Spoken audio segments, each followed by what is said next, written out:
একদম যাতে পুর কম না হয়ে যায়, তাহলে খেতে ভালো লাগবে না। আর বেশি পুর হলেও কিন্তু আবার ফেটে বেলার সময় বেরিয়ে যাবে। তো সেই দুটোকেই মাথায় রেখে যতটুকু ঠিক পুর দেওয়া যায় সেই মাপ করে আমরা পুরটা দিয়ে নেব এবং এইভাবে সিল করে দেব। হালকা হাতে ওটাকে গোল করে এইভাবে প্রেস করে নেব। তো বন্ধুরা, আমরা এক এক করে এইভাবে গড়ে নেব। তো দেখুন বন্ধুরা, আমি সমস্ত গোলাগুলোতে পুর ভরে রেডি করে নিয়েছি। তো বন্ধুরা, আমরা যে স্টাফিংটা বানিয়েছিলাম তাতে অলমোস্ট প্রায় 15-16টা কচুরি আপনারা বানাতে পারবেন। তো আমি এখন অতটা বানাচ্ছি না, আমি আপনাদের জন্য অল্প স্টাফিং ভরে রেডি করে নিলাম।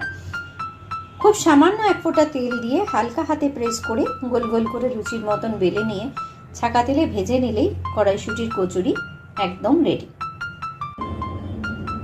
তো বন্ধুরা, আমি তো গরম গরম কচুরি ফুলকো ফুলকো ভেজে নিয়ে একদম রেডি পরিবেশনের জন্য।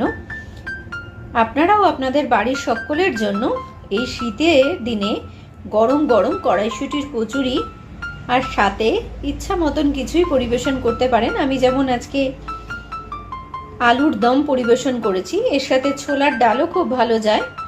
আপনাদের